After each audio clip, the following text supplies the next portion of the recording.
Yes. Got it. Here's the. Actually, I'm not very visible, so please try to be on time. Oh yeah. Yes. Okay. Thank you.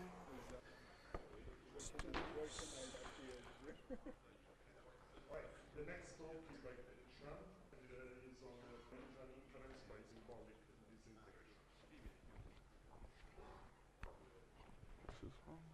Yes. All right. Good afternoon. My name is Shan, and I'm here to recruit you. I want to recruit you to do two things. First of all, in case any of you happens to study programming languages, I want to recruit you to study probabilistic programming, which is supposed to make it easier to compute using probability distributions. I especially want to advocate and showcase a semantic approach to probabilistic programming, which is where probabilistic programs denote distributions over stuff matters. Secondly, I want to recruit you in case any of you happens to use or, God forbid, build probabilistic programming language to demand that your language support a exact inference operation. This exact inference operation doesn't work by computing probabilities directly, but rather it works by transforming one term to another term. This operation is called disintegration. It produces a conditional distribution from a condition and distribution. And the crucial insight, which is already known to statisticians, is that we want to express the condition not just as a Boolean predicate, but more generally as an observable expression of any type, even an uncountable type, like real. So the real, like the total momentum of a particle system, or maybe the detected amplitude of an earthquake at a seismology station, or such things. And because disintegration preserves the exact semantics of the term, is useful not just by itself, but also as part of a pipeline of compiler passes or refactoring steps. So given that I want to recruit you to do these two things, I'm going to start by motivating disintegration from a puzzle about what conditioning means, and then we'll specify what disintegration is through the semantics of terms. And finally, I want to talk a little bit about our implementation. Okay, so first of all, the puzzle, but in order to give you the puzzle, I have to give you some background on how probabilistic inference works. So in the Bayesian approach to probabilistic inference, we begin by expressing what we know about the world and what we're not sure about it as a probability distribution over possible worlds. That's called prior distribution. And then once we have made some kind of observation about the world, we can incorporate that observation into our prior distribution to form a new distribution over possible worlds called the posterior. And because posterior and the prior are both distributions, we can continue this process as if we have an incoming string of observations and we're sort of left folding over it or scanning over it. Anyway, when we do probabilistic programming, we tend to express probability distributions as probabilistic programs. These programs are often called generative models because if you run them, it looks like it's going to make random choices and generate possible worlds each time you run them. But the typical purpose of writing down a generative model is not to run the program, but to make queries about it. We might make queries like, what's the expected value of x? Or what's the probability of A? So here A will be some event, maybe some set of points, and we're asking how likely it is that the point chosen is going to be in that region. Okay, so this example is going to begin with a prior distribution that's just the uniform distribution over the unit square. In our toy language or core calculus called core Hakaru, we can write it down using monadic constructs like in Haskell. So do means monadic bind, and return means monadic unit. So we can build the uniform distribution of the unit square out of uniform 0, 1, which is the uniform distribution over the real, the range between 0 and 1. Given this distribution, without even making an observation, we can already make a query, like what's the expected value of x? Let's make this notation a little bit more precise. What we're actually asking is, what's the expected value of the function lambda xyx with respect to m0, which is the measure we just wrote down. And this expectation is defined as a ratio of two integrals of two different functions with respect to the same measure. So the numerator is an integral of the function lambda xyx, and the denominator is integral of the constant 1 function. And if we work out the integrals, we get the ratio 1/2, which is the expected value of x as we expected, so to speak. Now, if we also want to compute a probability of some event, that's just the expectation of the characteristic function of that event. So here, the angle brackets denote a characteristic function. That's just a way to coerce a Boolean value into a number 0 or 1. Okay. So now suppose that we observe that y is less than 2 times x. We want to combine the observation prior to form a posterior. In core Hakaru, this is pretty easy to do. We just add a line, observe the condition, and that means restrict the domain of the distribution to where condition is true. When we go on to make a query against the posterior, for example, maybe we again ask what's the expected value of x, we're going to end up computing the integral of the same functions with respect to m1, but that's just going to be defined in terms of integrals with respect to m0 of a function that is 0 outside of the region where y is less than 2 times x. Okay, so we multiply the function we were going to integrate by a characteristic function of the condition that we just observed, and we integrate the resulting function with respect to the prior. That's how integration with respect to the posterior is defined. And we work out the integrals, we get a number that's a little bit bigger than half. It makes sense because we turn the square into a trapezoid, the center of mass moves a little bit to the right. Okay. Unfortunately, this does not work when we observe y equals 2 times x. What's wrong? Well, if you add the same line, observe y equals 2 times x to our core Hakaru program, that means, again, restricting the domain of the measure to where y equals 2 times x. But when we go on to do the integrals, we will end up integrating a function that is non-zero only where y equals 2 times x. So we're integrating a function that's non-zero only along that line, but we're integrating that function with respect to m0. And because the area of a line is 0, we get all the integrals are 0. In fact, m2 is equal to the 0 measure, and the ratio of 0 and 0 is not defined.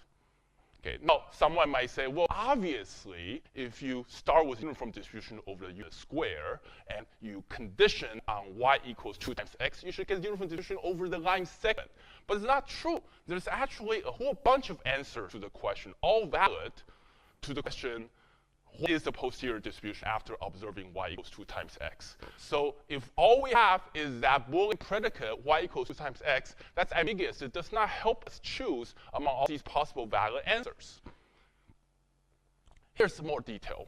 Suppose that we have the observation y equals 2 times x, which has 0 probability. That actually happens all the time in practice. For example, if you think about, again, observing the total momentum of a particle system or the amplitude of a seismology event. Anyway, in order to ask what is posterior distribution, we decompose the sample space, the unit square, into a family of sets that together constitute the unit square. Now, this family of sets has to contain one member that is what we just observed. So here, that red line segment is the set where y equals 2 times x. How probability is distributed depends not just on the member, but also on the family. For example, here are 2 ways to decompose the same unit square into 2 different families. And because the families are different, the posterior distributions have to be different in order to be mathematically consistent. At the top, we have a bunch of parallel lines. You could intuitively think of these as infinitesimal strips. And it will be intuitive in that way for the resulting distributions to be uniform along each line segment. Whereas at the bottom, we have a bunch of not parallel but concurrent lines. They all go through the origin. And because you can think of these intuitively as infinitesimal wedges instead of strips, we have to assign more probability to the points farther away from the origin in order to stay mathematically consistent. And that's why when we end up computing the expected value of x, at the top we get 1/4, and at the bottom we get a little bit larger 1/3. Because both of these answers are valid, all we have is the Boolean predicate y equals 2 times x, that's not enough information to decide which family is really meant by the user. So we actually want the user to be able to specify either that they observe y minus 2 times x to be 0, or that they observe y divided by x to be 2. So then we can make this inference by knowing which family, or maybe some third family, who knows, the user intended. And because these kinds of observations happen all the time, every probabilistic programming system should let observations be specified in this way. Even better, mathematicians have already figured out what is the proper relation between the prior and the posterior distributions given such an observation. This is a relation of disintegration. Unfortunately, mathematicians had not figured out how to automate this process so that a prior term can be transformed into a posterior term. In fact, they proved that it's impossible to disintegrate any computable distribution in general. This is where we come in. We do not, of course, contravene that impossibility result, but we do provide an automatic program transformation that, for prior terms encountered in practice, produce posterior terms. And if the disintegrator succeeds, then the result is correct. So next, I'm going to specify what disintegration actually is. What is disintegration? It is a relation between three things. The first thing is a distribution C over some product space alpha times beta. So here M is a type constructor, M stands for measure. So suppose we have this distribution over alpha times beta, and we observe some value of alpha. Maybe it's called A. What is the posterior? Well, we need to decompose C into two things. First, mu, which is a distribution over alpha, and secondly, kappa, which is a function from values of alpha to measures over beta. Together, we say that mu and kappa disintegrate C, or form a disintegration of C. So the two parts of this disintegration, mu and kappa, play different roles. If all we want is a posterior distribution, and we already have some value of alpha, let's call it A, then we can apply kappa to A to sort of act as a member of this family to get a posterior distribution over beta. That's all we need. Kappa is all we need if we want just a posterior. But if we want to reconstitute or recover C, then we don't just need a kappa, we also need mu to tell us how to weight the different members of the family, because each member of the family is indexed by an alpha, and mu tells us how to weight them. The way we reconstruct C from mu and kappa can be written easily as a core Haku program using the construct we've already seen. Just monadic bind monadic unit. Now, if you know something about the probability monad, this might look a bit familiar to you, because this is exactly the way you can take a marginal distribution mu and a conditional distribution kappa and together build a joint distribution C. The only difference between this and disintegration, between that and disintegration, is that disintegration works from left to right. If you think about disintegration as a process, then typically what we do is we start with C and we want to solve for mu and kappa, and that is what our automatic disintegrator does. Given C, it finds mu and kappa so as to satisfy this equation. How do we use that for probabilistic inference? Well, to start with the original example, we begin with prior distribution. This is a uniform distribution over the unit square. So here the type beta is the type of points, or R squared. We also write down, the user has to do this to specify their intention. The user writes down observation. That's here y minus 2 times x. So the type alpha, observation type, is real in this example. We can combine these automatically into what we call an extended prior. Extended prior is just distribution over pairs whose first component, A, is what's observed. And now our automatic disintegrator will solve for mu and kappa on the right, and that means that these two sides are equal. If we want a posterior distribution, let's say we observe y minus 2 times x to be 0, then we instantiate A to be 0 by substitution, and we end up with a posterior distribution of type m beta. Okay.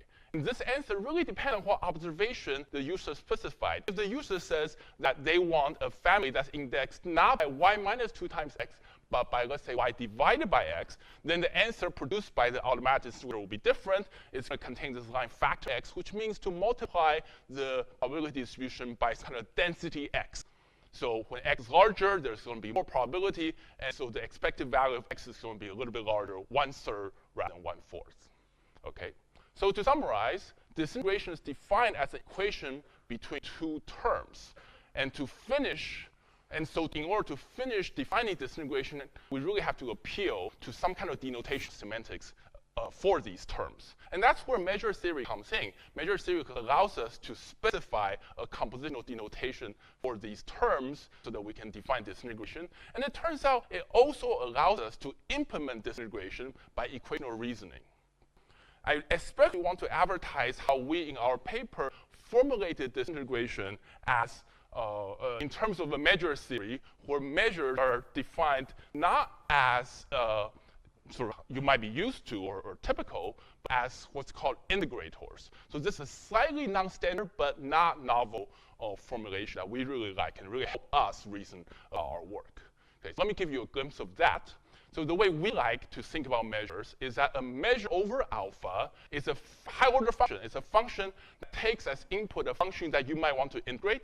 So whatever alpha to r function you might want to integrate, that's integrand, you give that function to the measure, that's a high-order function, and it will integrate it for you and return the result of integration as a real number. For example, uniform 0, 1 is something that takes f, a function you want to integrate, and integrates it between 0 and 1. And you might also think of f as a continuation, because if you look at this type, then it looks very much like a continuation passing style type where the answer type is real. And that is a lot of where our intuitions come from. For example, if you look at the lines defining the denotations we have for return and do for monadic unit, these are exactly denotations you will specify if you're working the CPS monad. Okay? And these denotational equations together entail that the earlier term we wrote for the product distribution entails a function that takes a continuation or a test function, whatever you call it, f, and integrates it on a unit square. Okay? So thanks to this integrator formulation of measure semantics, and also thanks to my co-author, Norman Ramsey, we have written a really great introduction to measures and condition in the paper. So all the reviewers agree that our paper has a great introduction. Okay? So if you only read half a paper this season, please read the first half of our paper. Okay? In fact, one reviewer even says that PODI readers with no background in probability theory can understand our paper, so it really ought to be a piece of cake for all of us. Okay. So, to remind you, disintegration is an equation between terms, but it's also a process, an automatic program transformation that takes the left-hand side and solves for the boxes on the right-hand side. And because this process is so useful, and also because it preserves the semantics exactly, it can be used as part of some kind of compiler pipeline, or maybe some manual refactoring workflow. And that's why you should demand disintegration in your programming language. Yes, great. And it turns out that another reason to demand disintegration in your language is just that it's not that hard to implement. Okay? The way we implement our disintegrator is just by equational reasoning, case distinctions on the input term. And I'm getting into more details in the paper and maybe during questioning. But I just want to say a few words about when our disintegrator works. So here's a bunch of applications where our disintegrator works. They all share a given form. And that form is like this. The program, the input program, would make a bunch of random choices, x, y, z, drawn from a variety of different distributions maybe. And then the observable expression is going to be some function f applied to the result of these distributions, drawing from these distributions. So the crucial side condition is that the function f has to be invertible with respect to at least one of those random choice results. So let's say f is invertible with respect to y, then we're in business. So that's a common form that makes our disintegrator succeed. Let me also say a bit about where the disintegrator is helpful. I've already said that the disintegrator can be used to produce a posterior from the prior. But once you have the posterior term, typically we want to make some query against that term. So a popular way to answer queries will be to compile the posterior term to some kind of inference procedure, which might use a combination of techniques to maybe exactly or approximately compute the answer to some question about the posterior. And depending on the inference procedure, and there's a whole variety of it, decades of work on how to do this, the compilation process might internally involve some other further called disintegration, whose input and output are not really representing our knowledge of the world, but rather represent the inference process and how mathematically we ensure that the inference procedure correctly approximates the query answer.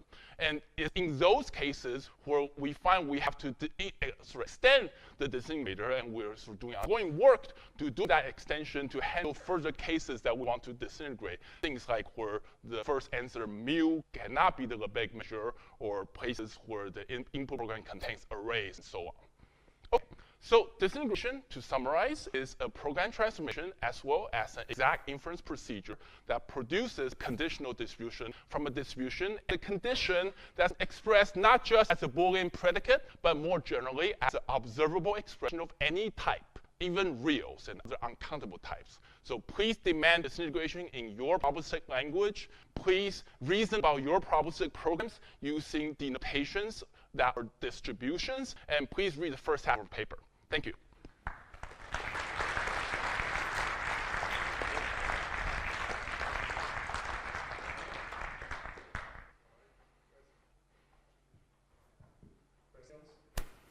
There's 180.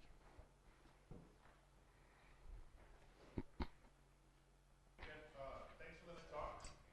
I am excited to read Managed Introduction to Binary. You were saying in the beginning, these are kind of all the things, disintegration doesn't work for everything, but these are all things that occur in practice. There's specifically things that are invertible, like distributing some of the outputs that you can get the inputs or get the hidden parameters.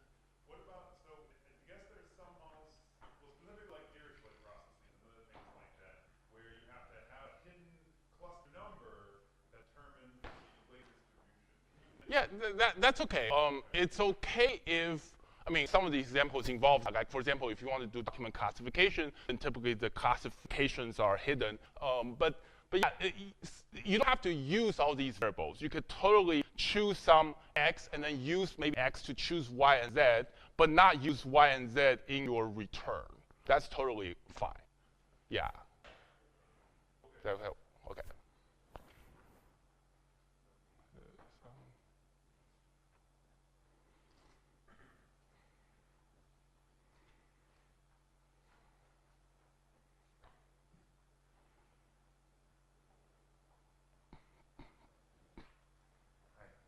So you said that disintegration succeeds if this observation is invertible. I was just wondering what invertible means exactly. Does it mean the function is injective, or does it mean you can somehow symbolically invert it, or?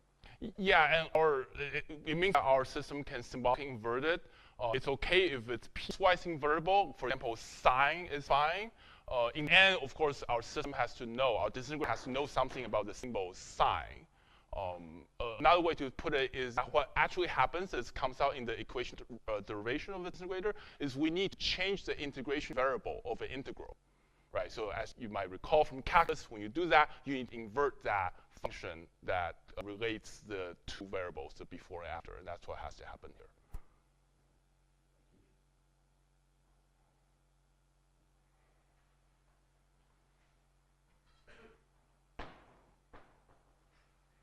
So in your examples, you use Simpson distributions.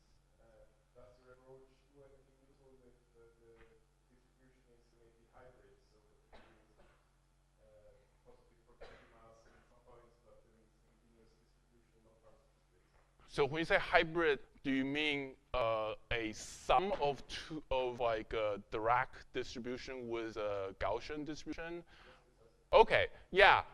Right now, because we are limited to the first answer here being the Lebesgue measure, we will always fail. We should, if we return Lebesgue here. We will always fail for those cases. But in order to handle inference programs that contain exactly the kind of mixture you're talking about, we need to extend the disintegrator to be able to produce answers where that first answer is not Lebesgue. So that's ongoing work.